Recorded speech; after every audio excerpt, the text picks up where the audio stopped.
Boa tarde a todos os professores, professoras do município de Fazenda Rio Grande, região metropolitana, Curitiba, Brasil. Estamos aqui hoje com o nosso convidado especial, professor Lucelmo Lacerda. Lucelmo Lacerda hoje vai trazer o tema Educação Especial em Tempos de Pandemia.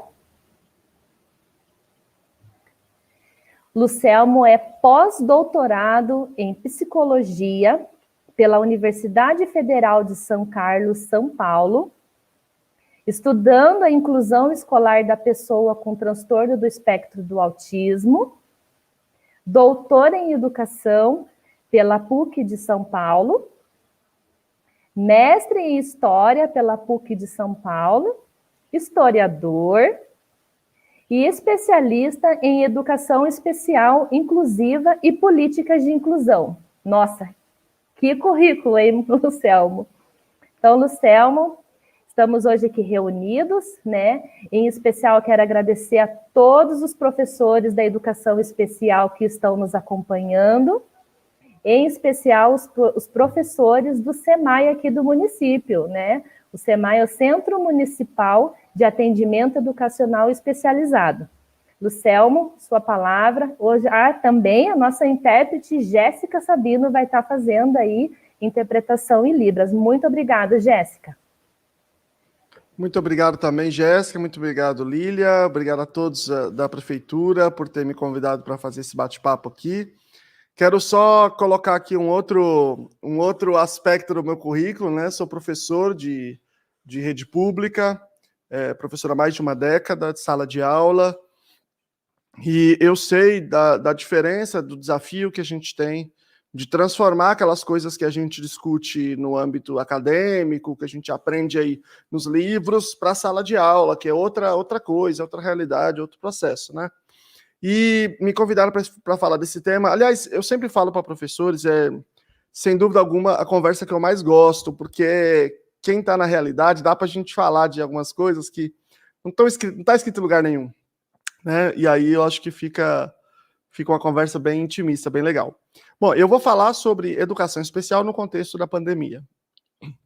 E eu particularmente acho que a pandemia foi uma tragédia em vários sentidos no Brasil, né, e no mundo, mas o maior de todos esses prejuízos que a gente terá é na educação, está tendo e terá é na educação. É muito grave, né, a situação das nossas crianças, que ficaram aí esses 2 anos numa situação bem, bem séria de problemas de estimulação, né, porque a escola é muito mais do que entregar uma matéria, e, sobretudo, para aqueles que têm algum transtorno do desenvolvimento. Porque o aluno com desenvolvimento típico, ele pode ter um tempão sem estar estimulado. Você joga ele no meio dos outros, o negócio parece que brota, né? É uma coisa muito visceral nas crianças, essas coisas dessa motivação social. E o mesmo não pode se dizer de todas as pessoas com transtorno do desenvolvimento, né? E varia, mas elas vão ter mais prejuízos aí de longo prazo. É o que eu acho, né? Pode ser que seja diferente. Bom, tem o seu lado ruim da pandemia. Por outro lado, tem uma outra coisa também, um outro sentido positivo, que a pandemia escancarou os problemas que a gente tem em termos de educação, né? Deixou claro alguns problemas sérios, não só a sociedade olhando para a educação, mas nós mesmos, educadores, olhando para o nosso próprio trabalho. E isso vai permitir que a gente, no meu entendimento, tenha certo ganho após a pandemia, que tem a ver com incorporar essas ferramentas que a gente está usando agora ao dia a dia, não precisa ser só na pandemia que a gente usa essas ferramentas, e o outro talvez seja decorrente de uma coisa mais geral, que tem se discutido aí, que é a incorporação daquilo que a gente chama de práticas baseadas em evidências. Acho que todo mundo acompanhou e acompanha muito o debate, por exemplo, em torno da vacina, né? Qual a vacina que é aprovada, que não é aprovada, tanto de vacina aí. Estavam fazendo mais de 190, foi aprovado acho que umas 5, um negócio assim. Porque foi as 5 que conseguiram produzir evidência. E aí elas, depois que elas têm um nível de confiabilidade muito alto, né, de que funcionam e de que tem segurança, elas vão lá na Anvisa e entram com a documentação e a Anvisa a prova, né? Então nós temos aí um tanto aprovada. E nos outros países também acontece da mesma forma, né? Nos Estados Unidos tem o FDA e assim por diante. Agora, na educação não existe o mesmo processo. Se algum de vocês aí inventar um negócio agora, inventei uma técnica educacional agora, e quiser vender para um secretário de educação, ele pode comprar, mesmo que não tenha tido nenhuma avaliação de efetividade dessa técnica educacional, né? E as pessoas chamam de técnica pedagógica, ainda que não haja nenhuma demonstração de que ela, de fato, ajuda no processo pedagógico. E mais, pode até existir experimentos demonstrando que uma coisa não funciona, que ela pode ser utilizada, tanto na rede particular quanto na rede pública. Isso é um problema, um pepino para nós, né? E essa falta, digamos, de lastro, ela ainda traz um outro problema, que é o fato de que na faculdade a gente não aprende essas práticas com evidência, né? A gente aprende...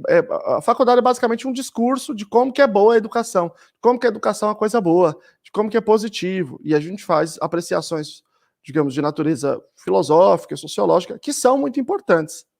Mas elas não podem ser só isso. A formação não pode ser só isso. A formação também tem que dizer como é que você faz o negócio da sala de aula. Tá bom, legal, já entendi a parte filosófica, sociológica. E daí, quando eu chegar na sala de aula, como é que rola? Como é que eu dou aula?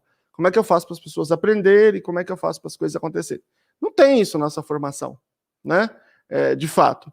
E aí a gente talvez também tenha um impacto nesse momento sobre isso. Bom, falando tudo isso, fazendo muito discurso aqui também filosófico, né? Como é que deveria ser e como é que pode ser agora a educação especial, não só em tempos de pandemia, mas no retorno, né? Para a gente pensar nisso, primeiro eu preciso pensar que eu tenho 3 tipos de habilidade. E esse é o ponto central, sobretudo quando a gente fala de transtorno do desenvolvimento. Eu tenho habilidades que são as chamadas habilidades acadêmicas, certo? Que são aquelas que estão lá na BNCC e que estão no currículo do sistema. Eu não sei se vocês aí no município é sistema ou não. Se for, vocês têm um currículo próprio, se não, vocês estão vinculados ao currículo do Paraná, né? Pela Constituição. No currículo está dizendo assim: primeiro ano, tal coisa, tal coisa, tal coisa, tal coisa.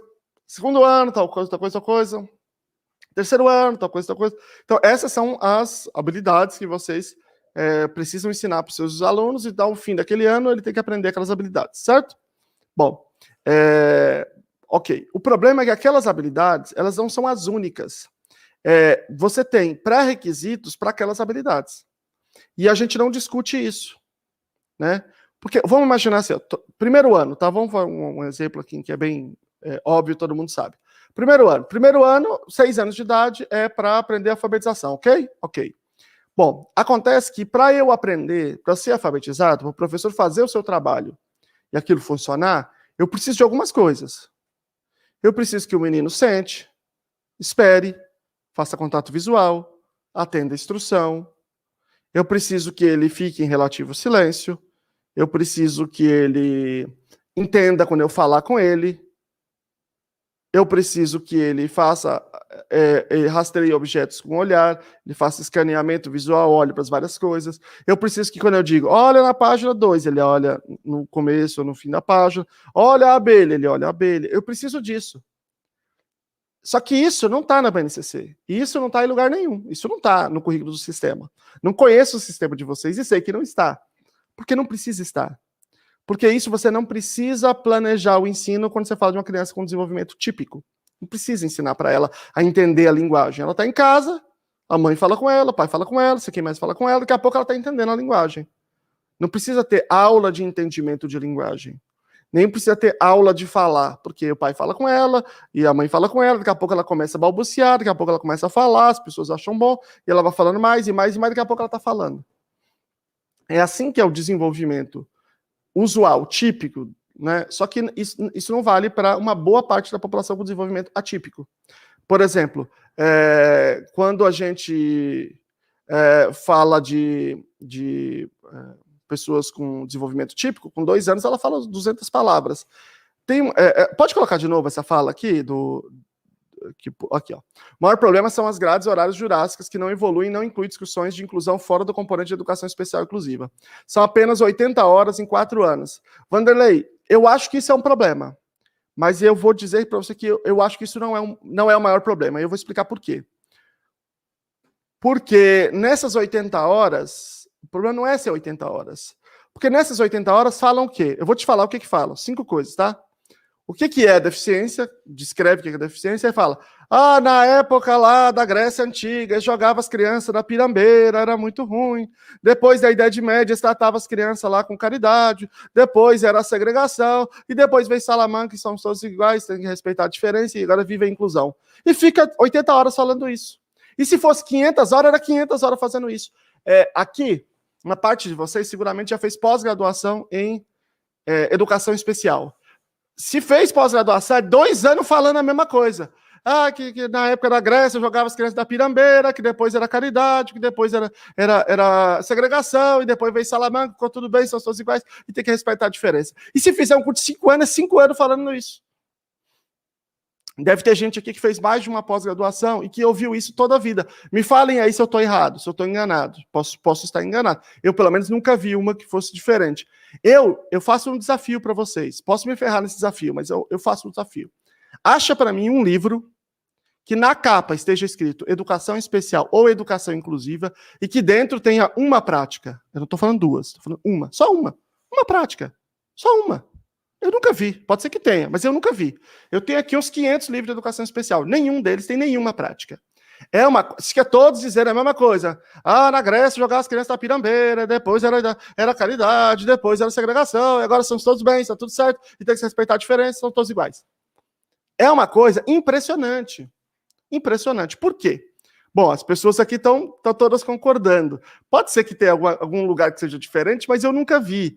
E eu quero dizer que é largamente dominante. Eu falo isso sem medo. Eu faço live, às vezes, com 2.000 professores, faço isso sem medo, e eu nunca vi ninguém dizer, não, na minha foi diferente. Então, o problema é o paradigma que nós estamos trabalhando, que é o paradigma anticientífico.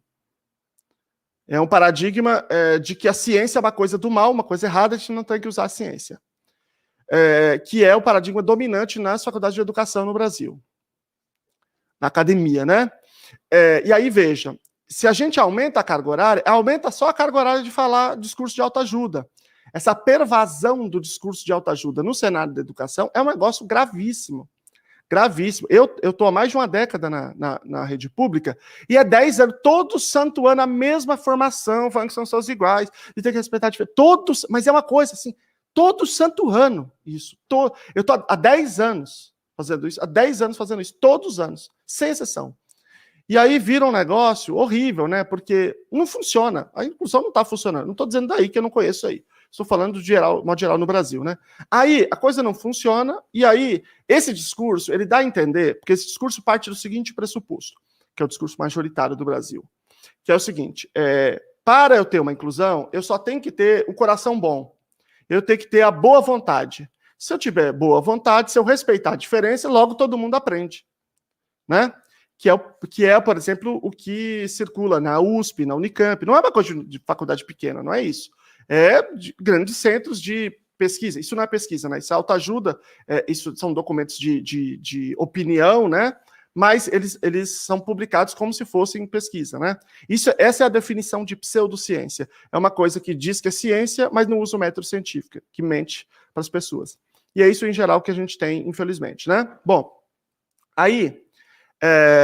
o pressuposto é, se eu tiver o coração bom, a coisa funciona. Pode ler todos os livros e falar assim, uma barreira atitudinal. Esse é o problema.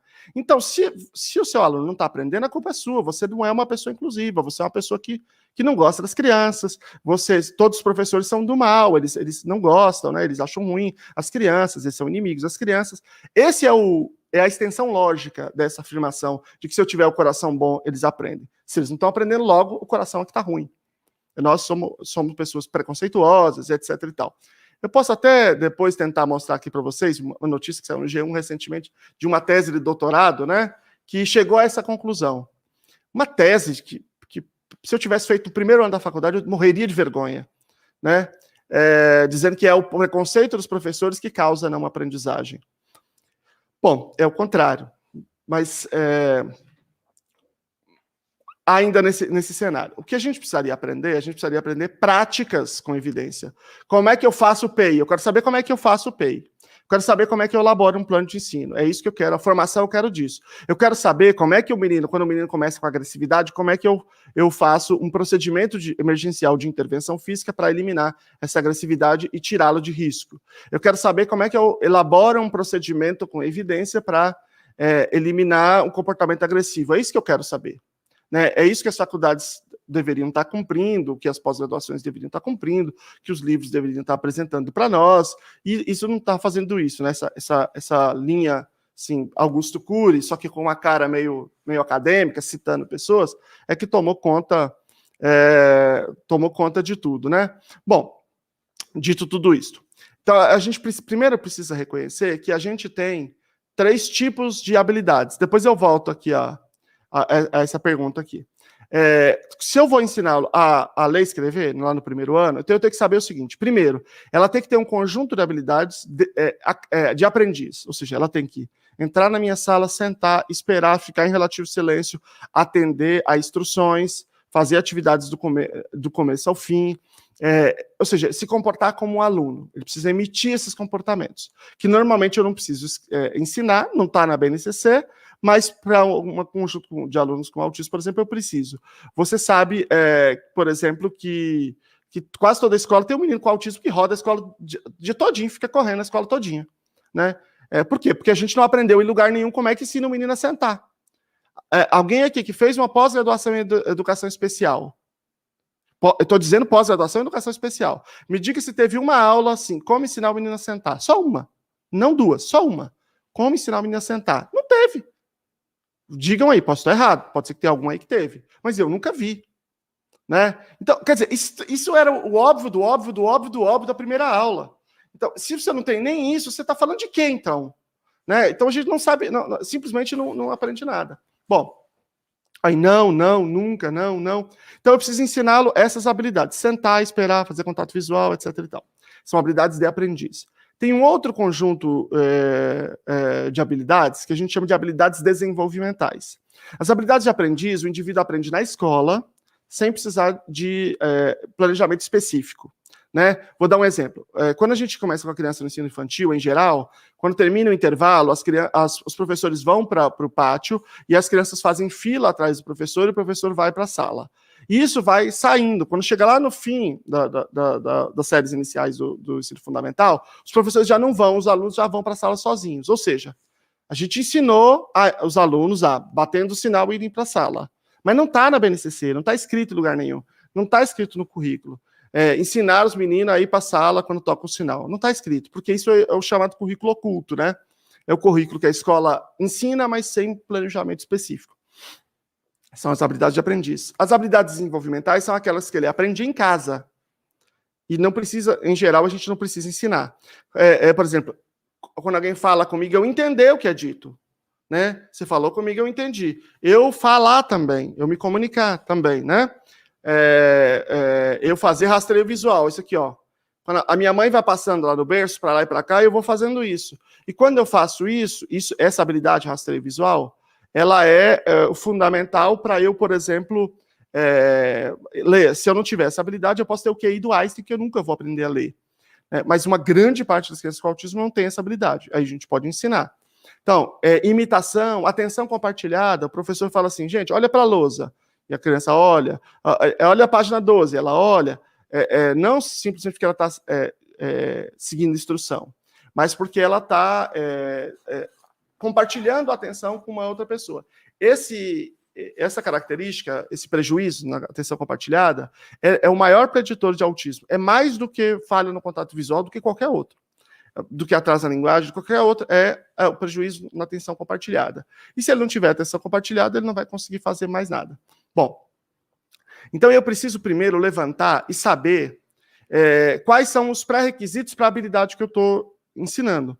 Pré-requisitos, em primeiro lugar, de habilidades de aprendiz, de habilidades desenvolvimentais e de habilidades acadêmicas. Porque vamos imaginar que está lá no 6º ano, que vai estudar gêneros textuais. Aí a gente fala assim, vamos fazer a prova diagnóstica, avaliação diagnóstica. Aí a gente vai pegar as habilidades de 5º ano, do ano anterior. E aí normalmente faz-se uma espécie de uma prova, e aí ele tira 2 ou tira 5, mas isso não quer dizer nada, isso não resolve.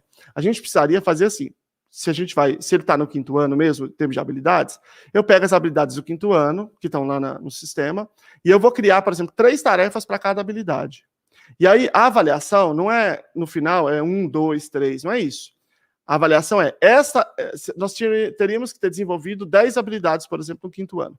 Dessas 10, ele tem 4, ou tem 5, ou tem 7. E tem 3 aqui que ele não tem essas habilidades. A pergunta é, essas habilidades são pré-requisito para eu poder aprender as habilidades do 6º ano? Se sim, eu tenho que ensinar primeiro essas habilidades para depois eu introduzir as do 6º ano. Se não, tudo bem, eu posso começar com aquelas de 6º ano. Mas muitas vezes a criança não está com as habilidades próprias do 5º ano. No 5º ano ela não consegue fazer nada. Aí você fala, opa, não posso parar, dou 0 para ela. Não, eu tenho que dar um passo atrás. E as outras? E antes? Porque eu tenho que saber onde é que ela está. Vou dar um exemplo. Pode ser que eu vou trabalhar lá no 6º ano, gêneros textuais, e ela sabe ler sílabas simples, né? Mas ela não sabe ler sílabas complexas, por exemplo, em encontro consonantal. Ou com consoantes com o fonema alterado, né? Com variação, atípico. E aí eu tenho que fazer o seguinte, eu não tenho que ensinar gênero textual, eu tenho que ensinar sílabas complexas para ela. Então eu tenho que fazer a avaliação das habilidades de aprendiz, das habilidades desenvolvimentais e das habilidades acadêmicas. E toda vez que eu precisar ensinar uma habilidade acadêmica, eu tenho que me perguntar, ele tem os pré-requisitos acadêmicos para essa habilidade? Ele tem os pré-requisitos desenvolvimentais para essa habilidade? Ele tem os pré-requisitos de aprendiz para essa habilidade? E eu só posso ensinar aquilo se ele tiver. Então, por exemplo, se eu vou ensinar alfabetização, ele tem que saber, por exemplo, relações de identidade generalizada, que eu não vou explicar aqui agora, mas relação entre iguais, relação entre semelhantes, relação entre arbitrários. Ele tem que saber, são pré-requisitos cognitivos, né? Ele tem que saber, ele tem que sentar, esperar, fazer contato visual, seguir instrução de um passo, de 2 passos, precisa saber segurar um lápis, precisa saber fazer traços no papel. Se ele tiver um problema de motricidade muito grave, aí eu posso usar um recurso de comunicação alternativa e ele tem que saber usar aquele recurso, o recurso de apertar alguns botões, aí eles são mais ou menos sensíveis a depender do nível de necessidade dele. Então, ele precisa ficar em relativo silêncio durante a aula. Você imagina um menino que entra na sala e fica 4 horas chorando. Como é que você ensina qualquer coisa para ele? Não tem como. Então, ele está faltando uma habilidade que é um pré-requisito de aprendiz. Bom, dito tudo isso. Então, essa é a avaliação que eu preciso fazer específica para cada uma das habilidades. Então, como é que eu faço essa avaliação?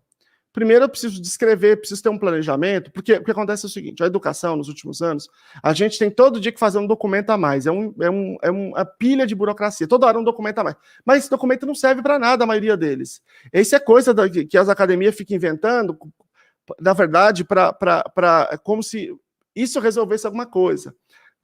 A gente tem que fazer uma série de coisas de planejamento, mas são coisas que têm utilidade para a gente, de fato, ensinar. Então, essas avaliações que eu estou falando, elas, de fato, têm utilidade. A gente pode tanto descrever uma a uma das habilidades que a gente vai ensinar, a gente estudar aquele tópico, ler um pouco sobre marketing do desenvolvimento e descrever quais são para ela, quais são os pré-requisitos, ou a gente pode pegar um protocolo cientificamente validado, que já existe, para fazer isso. Então, eu vou dar um exemplo aqui para vocês, existem muitos, mas vou dar um exemplo. Um protocolo chamado VB-MAP, VB-MAP.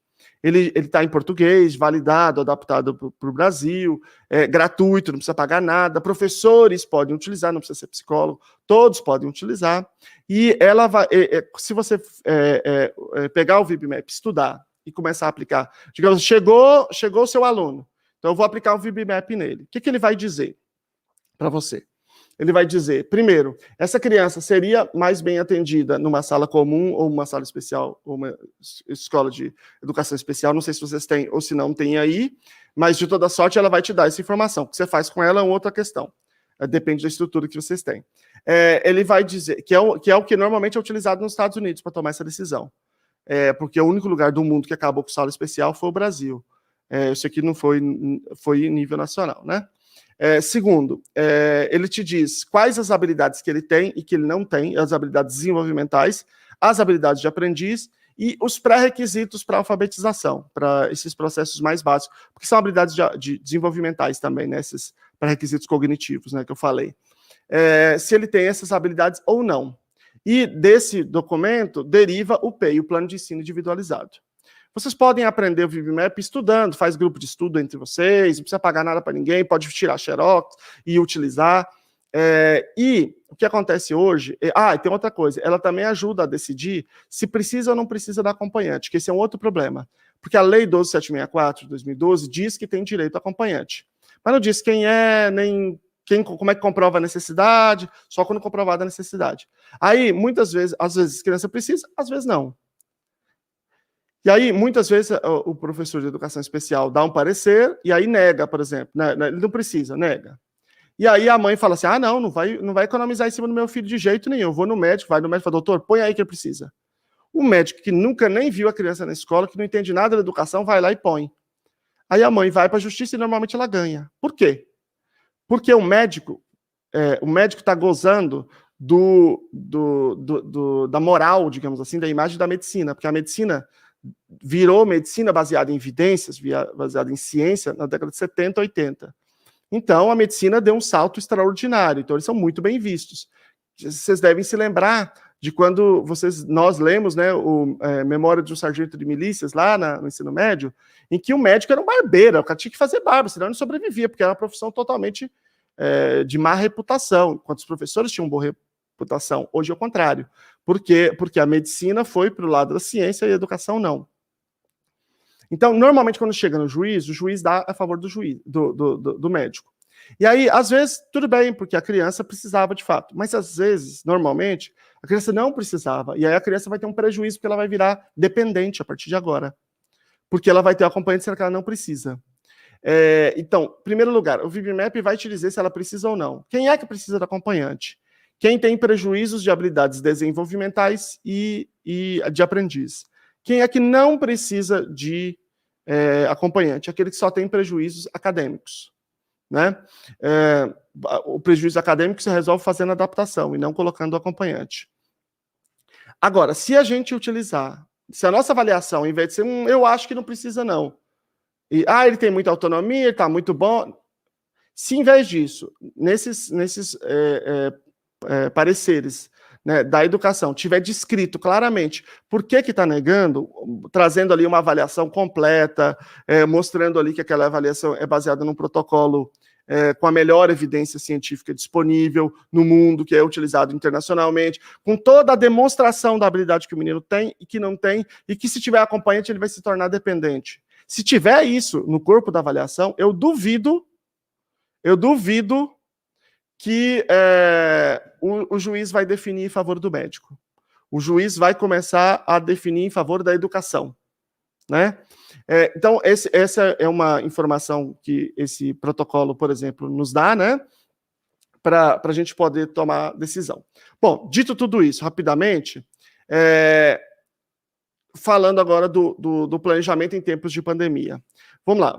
Quando a gente fala do indivíduo em casa, VB-MAPP. Isso, a Aline escreveu corretamente aí. Muito obrigado, Aline. Eu tenho um vídeo no YouTube em que eu falo desse protocolo e eu coloco lá embaixo o link para vocês baixarem, tá? Com tudo isso. Bom, quando eu falo de um aluno que está no âmbito do ensino remoto, ele tem habilidades de aprendiz diferentes daqueles da escola. Porque ele não tem que ouvir o sinal e ir para a sala. Ele tem que se comportar sob controle do horário. Então, ele tem que... A primeira pergunta, então, eu poderia levantar aqui quais são os principais comportamentos de aprendiz. Atentar-se ao horário, no horário correto, ir ao seu computador, lá ligar, acessar o login, o link da sala, habilitar a sua câmera e o seu áudio, e deixar o seu áudio, na maior parte do tempo, desligado. Ele precisa atentar-se à aula X tempo, que é a aula o tempo que é oferecido aí, né, depende do lugar, ele tem que fazer as atividades propostas. Então, eu poderia fazer uma lista aqui de todas as habilidades de aprendiz, do que indica que ele está se comportando como estudante no contexto de vocês. E aí eu posso avaliar cada uma delas separadamente. E aí eu criar uma estratégia para ensiná-la caso aquela habilidade não esteja presente. Por exemplo, é muito comum o indivíduo sentar em frente ao computador, ele consegue ficar, sei lá, 5 minutos, mas ele não consegue ficar os 30, 40 minutos que é o que se faz, em geral, aí, diretamente nas aulas online. Aí a gente precisa ensiná-lo a ficar mais tempo tendo atenção, tá? As habilidades desenvolvimentais são as mesmas, só que a gente não pode estar com esses indivíduos, a maior parte das vezes, para avaliá-los. Então, a gente poderia avaliá-los momentaneamente só com aquelas habilidades desenvolvimentais que são mais importantes através dos pais. Então, a gente treinaria os pais para eles poderem avaliar aquelas habilidades que são mais fundamentais, e tem as habilidades acadêmicas que a gente também, muitas vezes, não sabe o que o indivíduo consegue ou não consegue fazer. Porque a gente não fez essa avaliação antes da pandemia, que esse é o problema. Então, a grande preocupação, na minha visão, agora é a preparação para a volta às aulas, tá? Porque, ainda bem que esse momento já está acabando.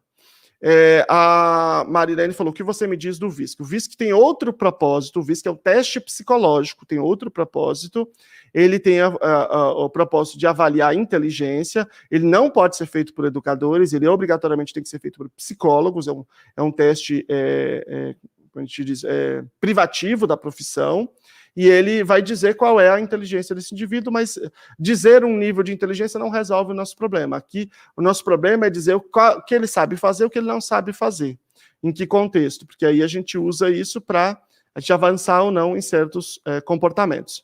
Bom, continuando.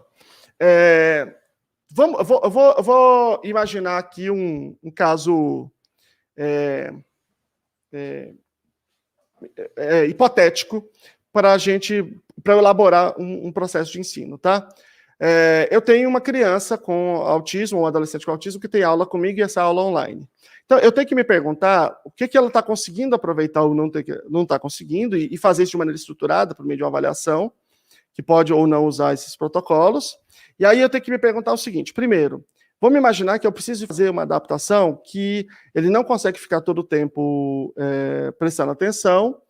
Na minha aula, eu preciso gravar, deixar essa aula gravada para ele poder assistir no seu tempo. É direito dele essa adaptação.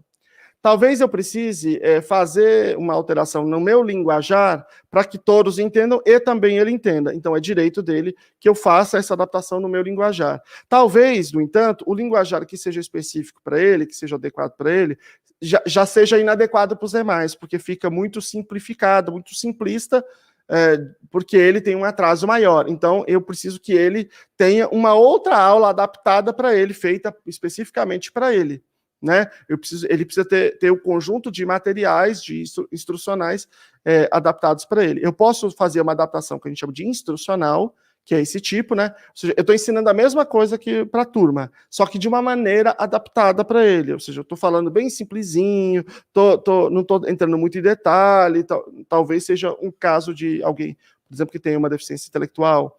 Eu posso, toda a matéria que eu vou trazer, eu trazer na forma de uma espécie de uma narrativa visual, utilizando uma das práticas que a gente chama de histórias sociais, né? Então eu trago lá uma história qualquer na forma de narrativa, sempre com uma imagem bem grande, uma pequena frase sintetizando aquela ideia. Pode ser que seja necessário para ele, e se for necessário, é direito dele, né? Tudo aquilo que é necessário vira direito, neste caso, tá? Eu posso fazer todas essas adaptações que são necessárias. Eu posso precisar também fazer uma adaptação curricular, ou seja, aquilo que eu estou ensinando para a sala não é adequado para ele, eu tenho que ensinar uma outra coisa. Se for um caso de altas habilidades, vamos imaginar que seja autismo e altas habilidades, uma dupla especificidade, como a gente chama, eu vou fazer um enriquecimento curricular. Se for um caso que tiver dificuldade de aprendizagem, por exemplo, ele está lá no 9º ano, e ele tem lá, ele não é alfabetizado ainda, ele só sabe sílabas simples, não sabe sílabas complexas. Então eu tenho que fazer para ele atividade de sílabas complexas, porque é pré-requisito, entendeu?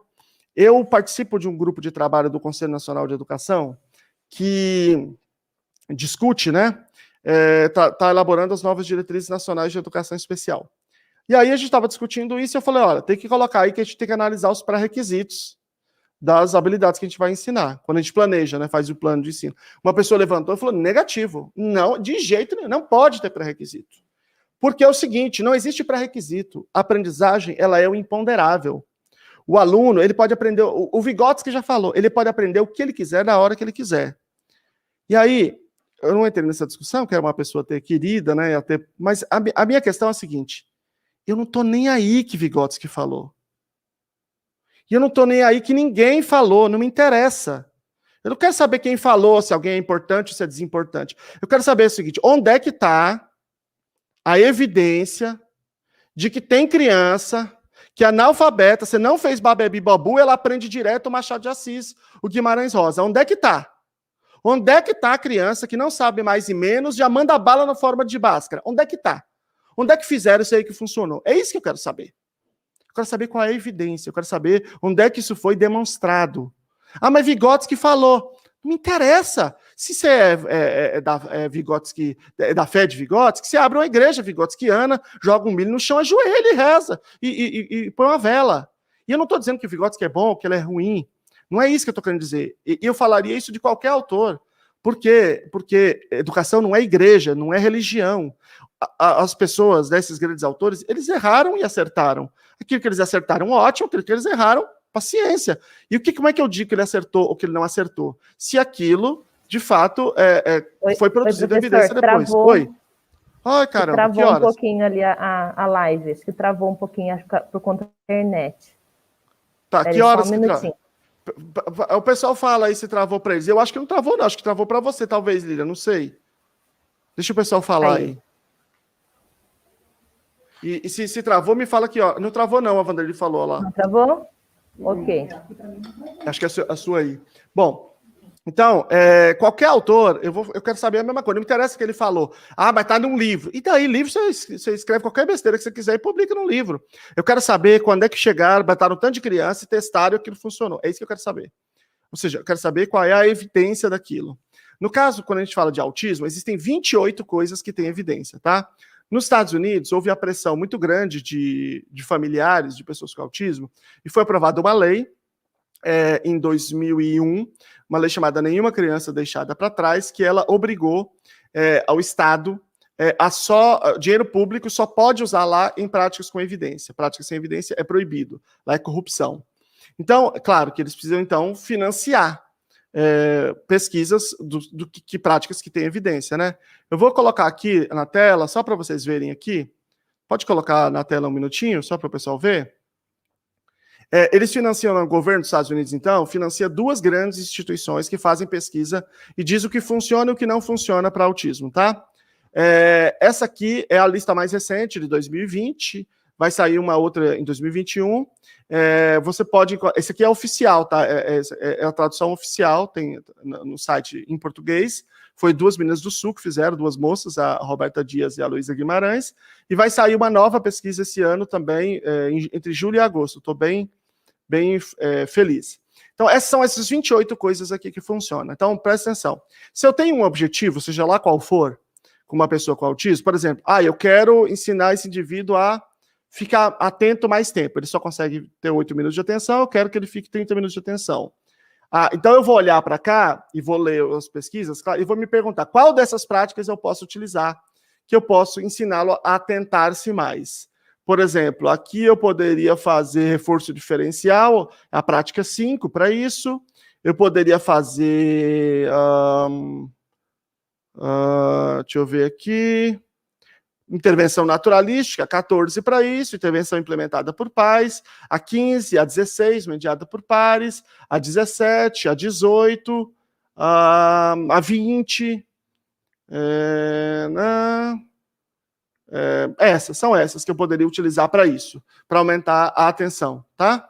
Então são essas as práticas que eu vou utilizar para isso. Eu estou com comportamento inadequado, comportamento de agressividade em sala de aula. Ok, vou olhar para aqui e quero saber quais dessas têm evidência para redução de agressividade. A 1, a 2, a 5, a 9, a 10, a 11, a 14, a 15, 16, a 19... cadê? É isso, são essas, que tem evidência para reduzir a agressividade. Então, se eu conhecer esses procedimentos, e é isso que eu tenho que aprender, portanto. Nessas 80 horas, eu tinha que estar aprendendo isso aqui. Né? Aprender como é que se faz, como é que se planeja cada um desses, como é que se executa cada um desses, como é que se toma a decisão para usar um ou outro. Né? Então, você tem aí um conjunto robusto de pesquisas. Deixa eu só mostrar um outro aqui para vocês, espera aí, que aí vocês vão entender o que eu estou falando aqui. Espera aí, deixa eu ver se é isso aqui que tem. Isso aqui, ó. Nessa pesquisa, por exemplo, que saiu em 2020, tem isso aqui, que é para que serve cada uma dessas práticas. Tem isso aqui para cada uma dos 28, tá?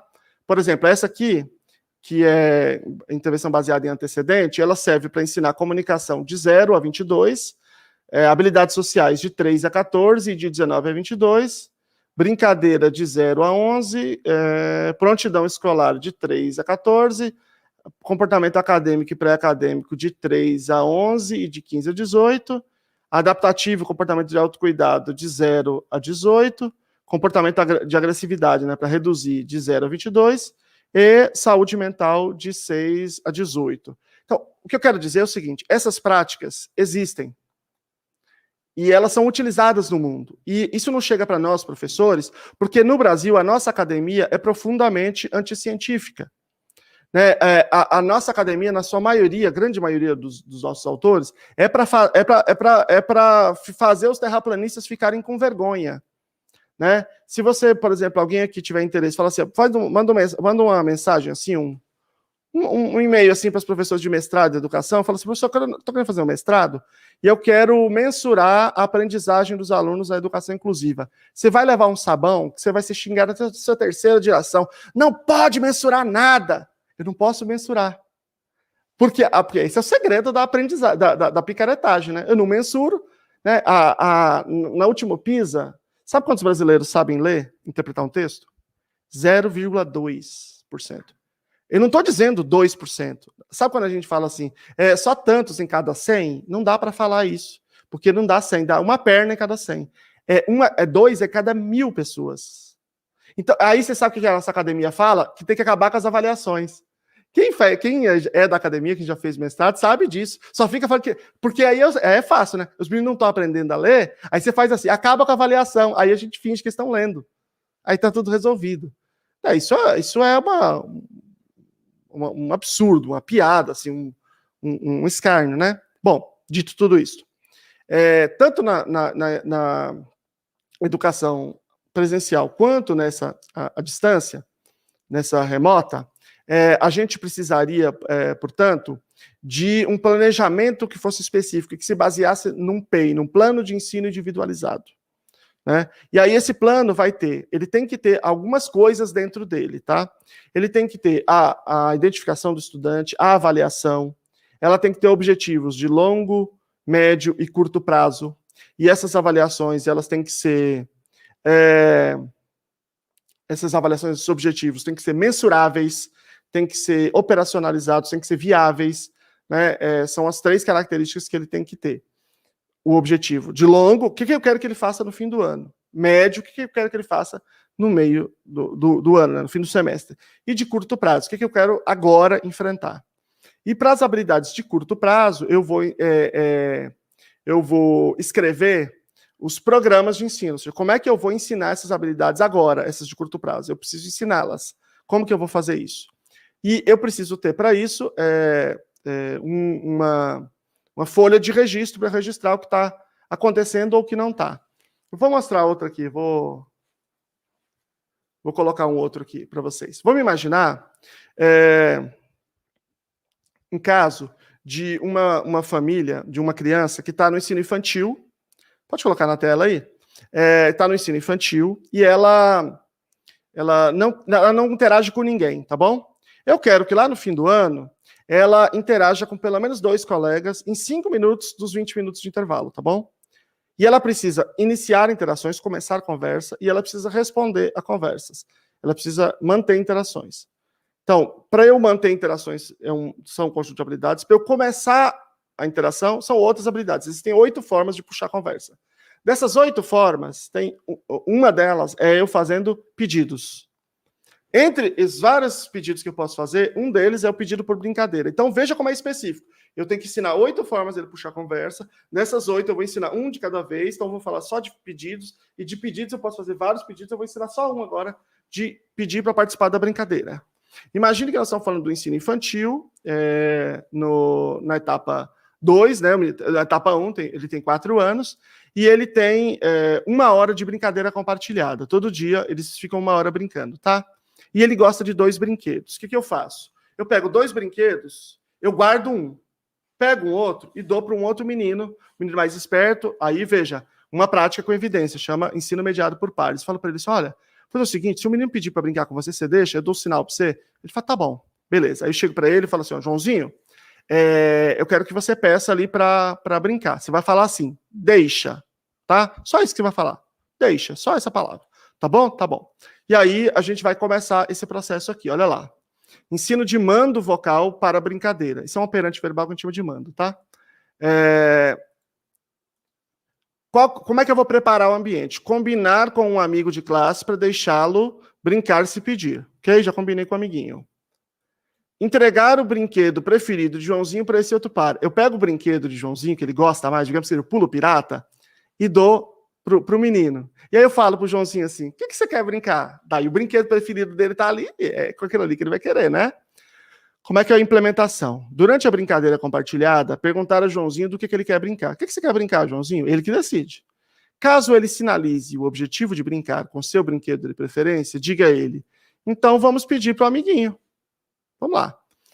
E aí eu vou começar a tentativa, tá? E ele vai brincar com o amiguinho. Após 10 minutos de brincadeira, você encerra a atividade e entrega o outro brinquedo preferido para outro par, reiniciando a tentativa. E eu revezo o brinquedo. Depois que ele brincar 10 minutos, eu tiro o brinquedo e falo, agora acabou, agora tem que brincar de outra coisa. Guardo esse, pego o outro brinquedo que ele gosta, dou para outro amiguinho, combino com o outro. E reinicio a tentativa dele pedir para o outro. Se é 1 hora de brincadeira compartilhada, significa que ele vai ter 5 oportunidades por dia de pedir. 5 vezes que a gente vai fazer isso, tá? Bom, os passos. No princípio, quando estiver começando a intervenção, o primeiro, ele vai ter que fazer um pedido vocal com uma palavra, que pode ser deixa, posso ou brincar. São uma dessas 3 que ele tem que falar. E eu vou dar instrução para essas 3. Quando ele atingir o meu objetivo aqui, qual que é o meu objetivo aqui? Que ele fale essas palavras sem precisar de ajuda, sem eu precisar ajudar em nada. Se ele falar isso 5 vezes, durante 3 dias consecutivos, aí eu vou passar aqui, ó, para o segundo nível, que ele vai ter que usar 2 palavras. Ele vai ter que dizer, posso brincar? Deixa eu brincar? Vamos brincar? Ok?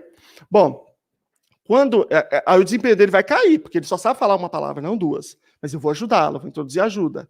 Quando ele conseguir falar as 2 por 3 dias consecutivos, eu vou para o próximo nível, que é 3 palavras. Posso brincar com você? Você deixa eu brincar? Vamos brincar juntos? O desempenho dele vai cair, eu vou ajudando, o desempenho dele vai subindo. Quando ele ficar 3 dias consecutivos, eu vou para o último passo, que é o passo que normalmente é natural de uma criança dessa idade, que é 2 ou 3 palavras mais o por favor. Posso brincar, por favor? Deixa eu brincar, por favor? Vamos brincar, por favor, tá? Bom, eu vou chegar lá e ele vai ter que ajudar, certo? Ele vai ter que pedir, aliás. E se ele não pedir? Eu disse que eu vou ajudar. Como é que eu vou dar essa ajuda? Com 4 segundos de atraso. Então, primeiro eu crio a situação. Pede pro colega. Vamos lá pedir pro colega. Bom, 1, 2, 3, 4. Ele não conseguiu pedir sozinho? Então eu introduzo o primeiro nível de ajuda. Aponta o amigo. Ajuda gestual. Só faço isso, né? Sinalizando. Ele não conseguiu assim mesmo? Depois de 4 segundos de atraso, eu introduzo o segundo nível. Dou a instrução. Pede para ele. Bom, ele não conseguiu ainda? Então, depois de 4 segundos, eu dou o terceiro nível de ajuda. Qual que é a palavrinha abaixo? Qual é aquela palavrinha que eu te ensinei? Chama intraverbal isso, tá? Dou mais 4 segundos de atraso. Se ele não conseguir, aí eu dou o último nível, que é o ecóico. Aí eu falo para ele a palavra, ele só repete, tá? Então, isso aqui é um sistema de ajuda que a gente chama de least to most, de menos para mais. Primeiro a ajuda mais fraca, até a mais forte, com atraso de dica. Isso aqui é um ensino naturalístico, porque quem está decidindo o que vai brincar é ele.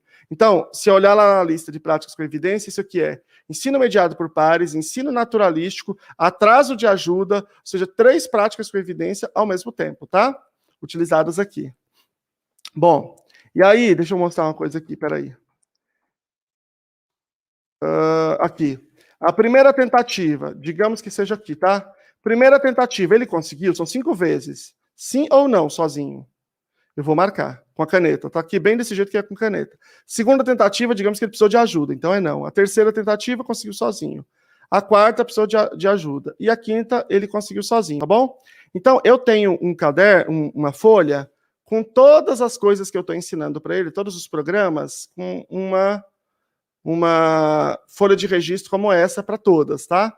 Então, aqui, se fosse uma 4, daria para colocar aqui mais uma 6. Então, eu tenho uma folha que dá para a semana inteira, a segunda, a sexta, ou seja, o custo é mínimo, tá? E aí, esse mediador, nesse caso, eu estou falando de uma criança com mais dificuldade, precisa do mediador, né?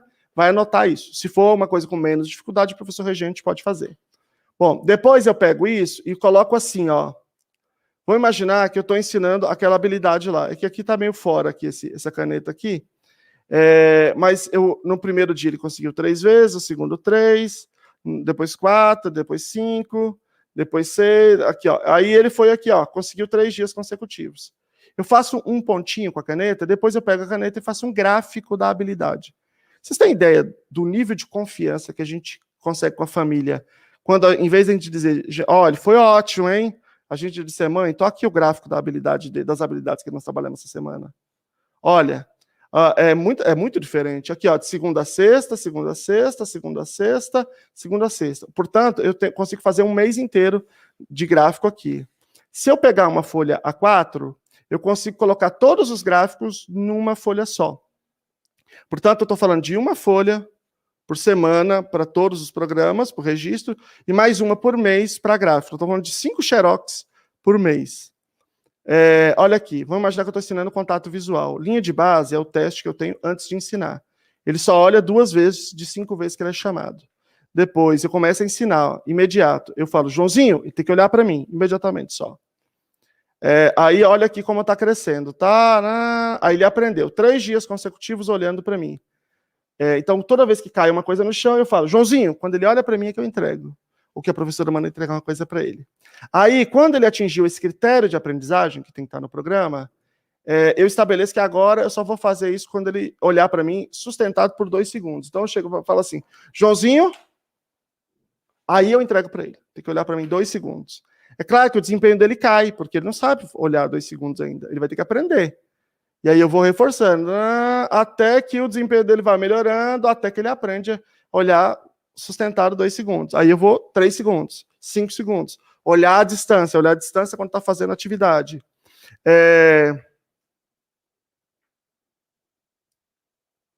Não é questão de ser fluente, mas a sua questão pode ser... tá, de uma pessoa. Então, isso aqui é um exemplo de como a gente pode fazer isso baseado na melhor evidência possível, né? Esse é o processo. Aqui é o VibMap, aquele protocolo que eu falei para vocês. E eu estou dando um exemplo de como que a gente pode fazer de uma intervenção que seja baseada na melhor evidência, né? Isso que é a evidência disponível no mundo, é isso que se faz no mundo inteiro. Isso aqui é muito simples, é feito no Word ou no PowerPoint mesmo, né? E é uma coisa muito, muito, muito tranquila. Depois que você pega o jeito, fica mais fácil de você fazer isso. E você pode pensar nisso tanto no ambiente digital, quanto depois no ambiente que estiver voltando. O importante é fazer um plano de ensino individualizado que tenha todos esses elementos, né? E aí a gente pode saber especificamente para o indivíduo se ele está avançando ou se ele não está, cada habilidade que a gente descreveu que precisa ensinar para ele. Então, a gente utiliza isso para que ele possa atingir os seus objetivos individuais e não da sala. Quando a gente estuda, por exemplo, o Lucchesi e a gente estuda a Jussara Hoffmann, tem muita coisa muito importante que eles estão dizendo ali, o que a gente não deve fazer. Excelente, aliás, são ótimos autores. Mas como é que a gente faz para não comparar um aluno com a sala? Assim. Que é difícil fazer com todos, mas assim a gente compara o indivíduo com ele mesmo. Entendeu? Porque a gente consegue ter uma noção do que ele consegue fazer antes de eu ensinar e depois de eu ensinar. E eu consigo estabelecer um critério de aprendizagem. Quando ele chega ali, então eu estabeleço um objetivo mais avançado. Bom, acho que é basicamente isso. Eu vou abrir aqui para o pessoal para fazer pergunta. Eu não sei qual é o horário que vocês têm aqui para fazer a conversa. Eu estou tranquilo e aí eu queria deixar o pessoal perguntar. Nós estamos acompanhando aqui o chat, né? Nós vimos ali algumas perguntas, teve uma situação ali de começar a discutir no chat, mas, né, em relação a live, todas estão elogiando, Lucelmo estão agradecendo, algumas até perguntaram se você vai disponibilizar um material para depois, né, para os professores de educação especial visualizar, principalmente aqueles gráficos que auxiliam ali, principalmente os alunos, né, com autismo, como você mostrou ali. Então, daí depois eu passo, né, a gente conversa para você poder passar esse material. Então, só tem elogios. Uma coisa que ficou bem, um comentário, né, que o nosso aluno não é somente um CID, né? Então, assim, o médico, é claro que a gente não vai contestar o que um neurologista está falando a respeito de um CID ali da criança, mas a criança é muito mais do que um CID, né? E o professor de educação especial que consegue fazer toda essa parte, né, da inclusão, né? Então, isso é muito importante. Exatamente. E em relação a isso, né? Inclusive, as coisas que eu estou falando aqui, elas não dependem do diagnóstico, eles estão relacionadas ao diagnóstico do autismo. Estão relacionadas a uma criança que eu vou dar uma atenção especial por qualquer que seja o motivo. Então, eu dizer assim, fulano tem autismo, quer dizer o quê? Quer dizer 1 milhão de coisas diferentes. Então, eu preciso ter uma avaliação individualizada. Por quê? Porque não é padrão. Então, eu pego para criança com autismo, eu faço isso e aquilo. Não, tem esse VibMap, por exemplo, né, esse protocolo. Você vai ter criança que vai chegar aqui, vai mandar isso aqui rapidinho, vai bombar rapidamente. Tem crianças que vão apresentar, que pode ter 5 anos e que estão no VibMap no nível 1. O VibMap, ele tem as habilidades desenvolvimentais que vão nível 1 até 18 meses, nível 2 até 30 meses e nível 4 até 48 meses. Mas essas são habilidades desenvolvimentais. Eu tenho um filho com autismo, né?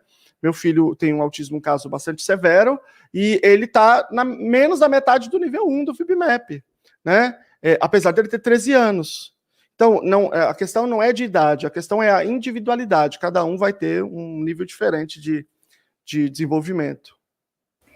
Aí entra também a questão que a gente sempre, o nosso município de Fazenda Rio Grande sempre preza, né? É o respeito às especificidades do aluno.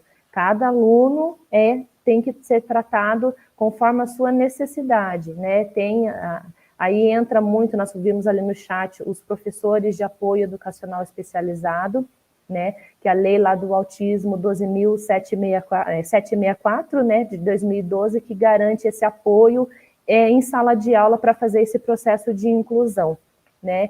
Então, nós aqui do município prezamos por esse atendimento, por essa adaptação. A gente fala os professores do AE, que é os professores do atendimento educacional especializado. E o SEMAI também faz esse auxílio para esses alunos que necessitam de alguma adaptação nas instituições. Vamos ver aqui no chat se tem alguma pergunta ali. Façam as perguntas aí. Se quiser colocar questões práticas, pessoal, situações problema, vamos dizer assim, né? Coloquem aí, eu tento trabalhar aqui de uma maneira que, se eu souber, né? Tá. Então, em relação à política de inclusão, aqui está ainda em evidência, deu prioridade para o EE em sala de recurso. Muitos municípios fecharam as escolas de educação especial. Como caminham as discussões? Tá ok. Então, vamos lá. Em 30 de setembro de 2020, foi publicada uma nova política nacional. Essa política foi um produto de pressão de pais, principalmente pais de crianças com níveis mais severos de desenvolvimento, né? São crianças que têm mais necessidades em termos de estrutura, e esses pais, aí eu incluído, né? A gente pressionou muito, e aí houve essa política. Só que o MEC não achava que fosse ter repercussão nenhuma, achou lá, vamos publicar, vai ser suave, naná, vai todo mundo comemorar. E não foi, claro que não foi, né? Foi um furdunço. O texto, especificamente, tinha problemas, digamos assim, problemas mais de como coloca uma coisa, né? Uma linguagem muito enfática, muito algumas coisas que podiam estar muito mais bem escritas, porque foi fruto dessa pressão, mas o texto especificamente não foi discutido. Bom, eu tive lá naquela ocasião, eu disse isso, eu disse que eu achava que devia tirar aquele texto e colocar um outro texto, devia revogar, né, insistir nisso, mas enfim, eles acharam que não, que tinha que continuar, e aí o texto foi revogado pelo STF. Revogado não, desculpe, foi suspenso pelo STF. Agora, o Toffoli abriu uma audiência pública, não sei exatamente quando que vai acontecer, mas até dia 19 as instituições podem entrar com pedido para serem ouvidas. Inclusive, nós entramos lá também para sermos ouvidos para falar sobre esse novo texto. Esse novo texto reconhece a existência das escolas especiais, porque em 2010 foi proposto uma lei, né, um PNE, o Plano Nacional de Educação, para acabar com as escolas especiais. A lei previa que, o projeto, né, que em 2017 todas as escolas especiais do Brasil tinham que acabar. E não passou, né? Houve, não sei se quem há mais tempo da educação deve se lembrar, houve um monte de passeata no Brasil inteiro e tal. E aí não passou, e portanto as escolas especiais continuam existindo. Só que o que acontece é o seguinte: aquilo que estava ao alcance do Ministério da Educação, que eram salas especiais, que eram financiadas pelo Ministério, foi retirado todo o financiamento e os municípios foram pressionados a fecharem as salas especiais dentro das escolas inclusivas. E eles tiraram todas as normatizações das escolas especiais. Então, a escola especial, às vezes, é muito boa, às vezes é muito ruim. Por quê? Porque não tem parâmetro nenhum para seguir, não tem nenhuma diretriz, não tem fiscalização, não tem nada. Porque se eu for fiscalizar, vou fiscalizar a base de que critério? Então, a política nacional nova, ela reconhece que existe escolas especiais, e aí permite que a gente lute para que haja regulamentação, por exemplo, para que as escolas possam ter práticas com a melhor evidência, para que as escolas especiais não se limitem somente ao currículo funcional natural, embora seja importante, mas não só isso, para que a gente possa desenvolver habilidades para que o indivíduo possa voltar para a escola inclusiva, ele tendo habilidades para se desenvolver naquele ambiente, né, para aprender, para se beneficiar. Existem inúmeras pesquisas internacionais, né? Essa história de inclusão começou forte na década de 80, principalmente nos Estados Unidos, e havia a ideia naquele momento que a gente podia acabar com todas as escolas especiais e salas especiais, ter suas escolas, só sala inclusiva. E esse foi o primeiro movimento, só que os países desenvolvidos, eles não fazem como no Brasil, né? Primeiro, eles avaliam uma coisa para ver se aquilo funciona ou não. E quando foi feita uma avaliação, houve vários experimentos de acabar com escolas especiais, foi um desastre completo. E daí todos eles voltaram atrás, né? Finlândia, melhor educação do mundo. Tem escola especial, tem sala especial, né? Holanda, tem 5 tipos de escola, da gradação da totalmente especial até a totalmente inclusiva. 5 tipos. Tudo países que respeitam direitos humanos no mais alto nível que a gente possa imaginar, né? E no Brasil, a nossa universidade, por ela ser a nossa academia, né, na sua grande parte na educação, ser refratária a qualquer ideia de ciência, aqui continuou circulando essas ideias terraplanistas de que tinha que acabar com tudo isso, né? Isso é uma roda, né? Porque isso assim, eles falam isso lá, e aí você só entra lá no concurso se você falar isso também, eles só te aceitam no mestrado se você repetir isso aí, e aí você vira mestre, doutor, e aí fica parecendo que você está fazendo ciência. Então, é um ciclo vicioso que só vai se quebrar quando o município se comportar de maneira diferente. Porque a universidade, ela responde à realidade. Por isso que muito dessa minha militância tem a ver com os municípios, né? Quando o município começar a tomar uma outra linha, aí as universidades vão começar a responder.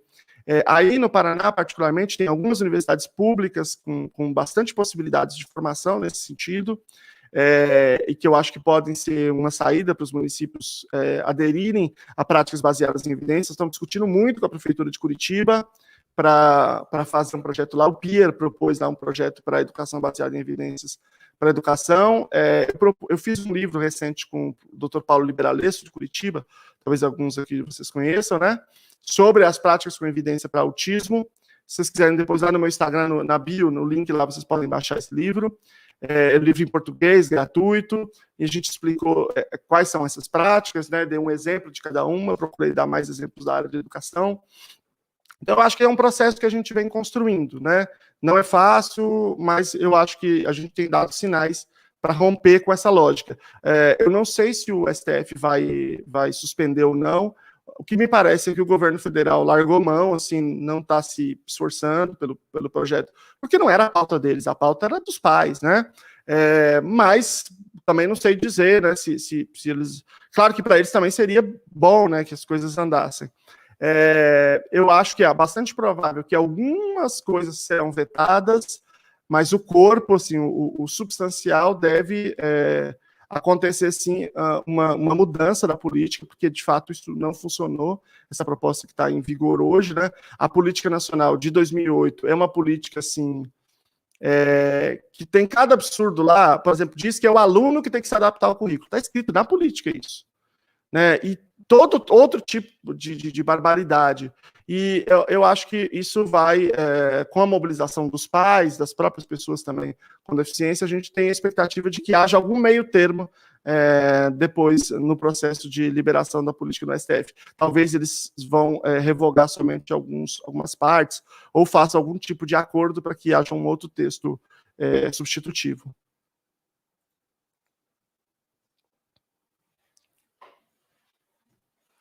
Vamos ver se tem mais aí.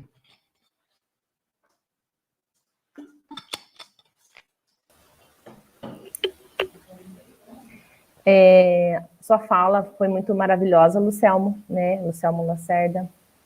De fácil entendimento também para os professores, para os ouvintes, nos faz refletir também sobre a nossa prática em sala de aula e até mesmo sobre o nosso currículo, né? Quando você falou da nova política da educação que saiu em setembro de 2020, automaticamente a gente já tem que, né, reorganizar. Mas excelente formação, muitos elogios ali no chat, agradecimentos também a nossas intérpretes, né? Nós temos a Jéssica e também a Jandira, que fez em outras lives. Parabéns, meninas. Lá, tem muitos agradecimentos também da formação, Lucelmo, maravilhosa.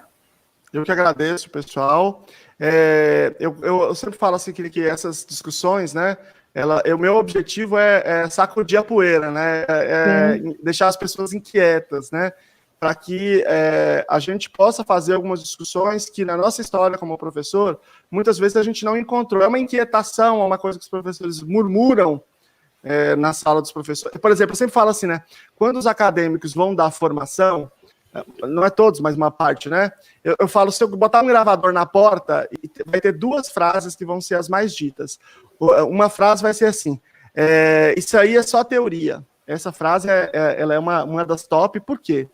Porque muitas vezes é dito coisa que não tem nenhuma interface com a prática, com aquilo que eu faço em sala de aula. Mas isso não é nem teoria, isso é discurso, porque a teoria ela é uma articulação conceitual das evidências disponíveis. Então, por exemplo, quando a gente descobriu um monte de coisa sobre a física, tem lá a teoria da física, né, da relatividade geral. A teoria da relatividade é quando houve aquelas pressuposições do Einstein foram validadas, a gente sabia que aquilo era verdade, que inclusive foi no Brasil, em 1919. Então, isso que muitas vezes é trazido para nós não é teoria. E aí, porque eu estou falando isso que é importante, porque faz com que a gente seja avesso à teoria. O Paulo Freire dizia uma coisa muito importante, que ele dizia assim, existem dois grandes problemas na nossa postura. Uma é o elitismo, que é essa ideia de falar coisas que não se relacionam com a realidade, que não é teoria, e o outro é o basismo, que é essa coisa de valorizar. Só a prática presta, só a prática é boa, e eu não tenho que refletir, eu não tenho que ler, eu não tenho que ter ciência, que é um outro problema, porque a gente acaba repetindo os mesmos erros, muitas vezes, quando a gente poderia, por meio dessas experimentações bem estruturadas, já dar vários saltos à frente, né? Então, nenhum nem outro. A gente precisa construir nosso caminho com base em teoria de verdade, com base em ciência e nas práticas baseadas em evidências. Excelente. Então, faz também nos refletir sobre o nosso currículo, né? Para a gente não ficar... refletir, retomar, né? Para não fazer as mesmas coisas erradas, né? Retomar. Então, nosso primeiro webinário da educação, a Secretaria Municipal de Educação agradece a sua participação, né, pela sua parceria, pela sua disponibilidade. Agradecemos também, né, os professores nossos da rede da educação especial, os professores da classe especial, professores da sala de recurso, professores de apoio educacional especializado, professores e profissionais também do SEMAI. Então, a educação especial aqui no município é bem grande. Então, também agradecemos, né, a Secretaria Municipal agradece imensamente, de coração, a sua participação, Lucelma, a sua contribuição no nosso primeiro webinário da educação, e que também, mais para frente, fazemos mais parcerias, que você venha fazer mais formações, né? Maravilha. Educação especial não é fácil, mas também não é difícil, a gente vai se adequando, né? Então, parabéns. Todo dia aprendendo um pouco. Todo dia nós aprendemos um pouquinho com a educação especial, e os alunos nos ensinam, às vezes, muito mais. Com certeza. Né? Os alunos nos ensinam muito mais. É a nossa principal fonte. Muito obrigado a todos, muito obrigado à Prefeitura, à Secretaria, toda a equipe. Eu conheci toda a equipe aqui antes de começar. Muito obrigado à Jéssica pela tradução. Muito obrigado a todos aqui, os que participaram, gente, e a gente se encontra na próxima. A gente está com muita parceria com o Eco Project, aí em Curitiba, então provavelmente a gente vai bastante vezes aí. Aí eu vou fazer um dia uma visita aí, tá bom, gente? Um grande abraço, tchau para vocês. Secretaria Municipal de Educação vai estar de portas abertas, Lucelmo. Quando se vir para Curitiba, venha para a Fazenda Rio Grande, dá um pulinho, é rapidinho. Um abraço, tchau. Tchau, muito obrigada. Tchau, gente. Tenham uma boa tarde.